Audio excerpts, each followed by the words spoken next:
I have watched the sun rise and set over these hills for 84 years. And for 83 of those years, I thought I was collecting something. I thought I was building a monument made of hours, achievements, and polished silver spoons. But 3 days ago, as I sat in that high-backed chair by the window, the one with the frayed velvet that smells like lavender and old dust, the world simply stopped. It wasn't a heart attack, though the doctors might call it a flutter. It wasn't a stroke. It was a thinning of the veil. In that heartbeat, in that silver sliver of a second, I saw my entire life flash before me. Everything. Every face I've ever touched, every road I've ever walked, every meal I ever burned. And I realized, with a clarity that felt like ice water in my veins, that almost none of it mattered. I had spent a century tending to the wrong garden. You spend your youth thinking life is a mountain you have to climb, and you spend your middle age trying to make sure you don't slide back down. We are told, from the moment we can understand speech, that we must make something of ourselves. We are told that our value is a sum of our productivity, our possessions, and the height of our standing in a community that will forget our names 3 weeks after we're gone. I fell for it. Lord, did I fall for it? I lived my life like a ledger, always trying to balance the debits of my fears with the credits of my busyness.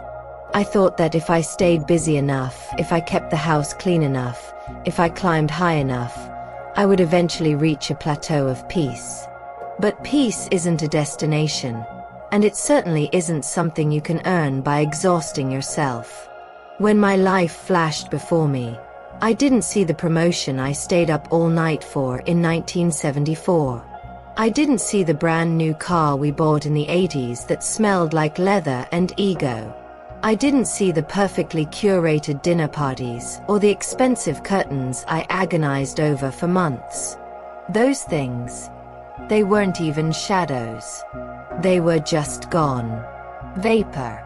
What I saw instead were the things I had treated as interruptions.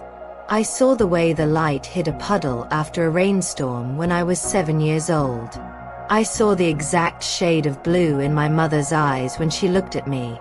Not when she was proud of me, but just when she was looking at me. I felt the texture of the air on a Tuesday afternoon when I was 30, a day I had marked as boring in my mind because nothing productive happened. I realized that we are all addicts. We are addicted to the next. We are so convinced that the next thing, the next job, the next house, the next vacation, the next milestone, will be the one that finally lets us exhale. But you never exhale. You just hold your breath until you die. I saw myself at 40, rushing through a park with a briefcase in my hand, ignoring the way the wind was whispering through the oaks. I saw myself at 50, checking my watch while my husband told me a story about a bird he'd seen, my mind already 3 steps ahead, planning a grocery list. I was physically present, but I was spiritually absent. I was a ghost in my own life. The only part that mattered, the only part that stayed with me when the lights started to dim, was the connection. Not the networking, not the social standing, but the raw, unpolished moments of being truly alive and truly with someone else. I saw the silence. That sounds strange, doesn't it? To see silence. But in that flash, the moments of deep, shared silence were the brightest. Sitting on a porch with someone you love, not saying a word because there's nothing that needs to be fixed or explained. Just being. That is the gold. Everything else is just dross. I saw the mistakes I made, and they weren't the ones I had spent years regretting. I didn't regret the money I lost or the failures in my career. I regretted the times I chose correctness over kindness. I saw a moment when I was 35 and I snapped at my daughter because she had tracked mud onto a rug I had just vacuumed. In the flash of my life, That rug didn't exist. It was gone. But the look of hurt and confusion on her small face, that was there. That mattered. I had traded a moment of connection for a clean piece of wool. What a fool I was. I had spent so much energy trying to control my environment, trying to make it look like I had it all together, that I missed the messy, muddy beauty of actually living. We are terrified of being ordinary. We spend our lives trying to be extraordinary. But the older I get, the more I realize that the most extraordinary thing you can be is a person who is truly awake. Most people are walking around in a trance of more. They want more money, more recognition, more time. But they don't even use the time they have. They kill time. They pass the time. They waste the only currency that actually has any value on things that have none. I want to tell you something, and I want you to hear it not with your ears, but with that quiet place in your chest that still knows how to tell the truth. Stop. Just for a second. Stop the engine. Stop the planning. Stop the worrying about what people think of you. They aren't thinking about you anyway. They're too busy worrying about what you think of them. Look at your hands. Feel the breath moving in and out of your lungs. That is a miracle. It is a quiet, steady, rhythmic miracle that you didn't earn and you can't keep. It's a gift on loan. When I was in that flash, I saw the moments of pain too. But the pain didn't feel the same. It didn't feel like a tragedy. It felt like a seasoning.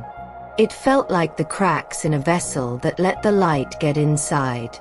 I saw the heartbreak I felt when my father died, and I realized that the pain was just the flip side of the love I had for him. I wouldn't trade that pain for anything, because to lose the pain would be to lose the love. We spend so much time trying to avoid discomfort, trying to numb ourselves, trying to stay safe. But safety is a coffin. Life is meant to be felt, even when it hurts. Especially when it hurts. I look at the young people today, and my heart aches for them. You are being bombarded with images of what your life should look like.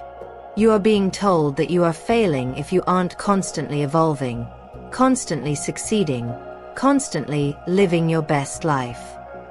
But your best life isn't out there. It's not in a screen or a bank account or a destination. It's in the way you hold a cup of coffee. It's in the way you listen to the person across from you.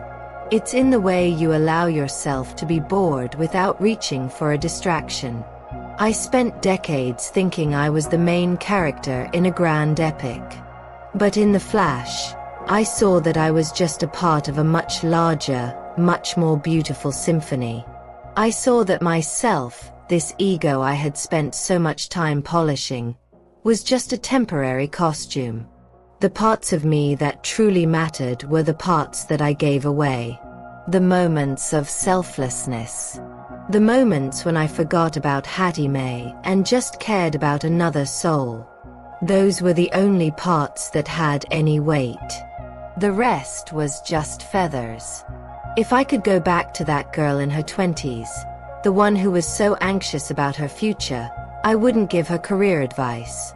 I wouldn't give her financial tips. I would just take her hands and say, "Sweetheart, it's already okay. You don't have to prove anything. You are enough just because you are here. Now, look at that tree. Look at it until you really see it. Listen to the way your heart beats.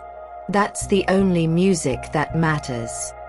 I've lived a long time, and I've seen the world change in ways I never could have imagined. I've seen man walk on the moon, and I've seen the world shrink into a little black box people carry in their pockets. But the human heart hasn't changed a bit. We are still scared, we are still lonely, and we are still looking for meaning in all the wrong places. We think meaning is something we create, But meaning is something we discover when we finally get quiet enough to hear it. 3 days ago, when my life flashed before me, I saw the end. I saw the moment when I will finally let go of this tired old body. And you know what? It wasn't scary. It felt like taking off a pair of shoes that were a little too tight. It felt like coming home after a long, dusty journey. And in that moment, I knew that the only things I would be taking with me were the things I had felt, the things I had loved, and the moments I had truly been present for. So, I'm telling you this now, while you still have time. While your heart is still strong and your eyes are still bright. Stop trying to survive your life. Start inhabiting it. Don't wait for a near-death experience to realize that you are already alive. Don't wait for the flash to see what matters. Look for it now. It's in the crumbs on the table. It's in the itch on your nose. It's in the sound of the traffic outside. It's all there. It's all holy. I used to be afraid of being forgotten. I used to want to leave a legacy. But now I realize that the best legacy you can leave is the way you touched the people around you while you were here. A legacy isn't a building or a book. It's the warmth you left in a room after you walked out. It's the way you made people feel seen. Everything else is just vanity. My coffee is cold now, and the sun is dipping below the horizon. The shadows are getting long, and soon it will be time for me to close my eyes. But I'm not tired anymore. I feel light. I feel like I finally understand the joke. We spend our whole lives trying to get somewhere, only to realize that we were already there. We spend our whole lives trying to become someone, only to realize that we were already whole. The only part that mattered was the love. Not the grand, cinematic love, but the small, quiet, daily love. The patience. The presence. The being there-ness. That is the only thing that survives the flash. That is the only thing that stays when everything else burns away. So, if you're listening to this, do me a favor. Put down whatever you're holding. Close your eyes for 3 breaths. Don't think about yesterday. Don't worry about tomorrow. Just be here. Just feel what it's like to be you, right now, in this moment. That's it. That's the secret. That's the only part that matters. The rest, well, the rest is just noise. And I think I've had enough noise for one lifetime. It's time for some quiet. It's time to just be. May you find the courage to be ordinary. May you find the strength to be still. And may you realize before the flash comes that you are already exactly where you need to be. Take care of your soul, honey. It's the only thing you get to keep.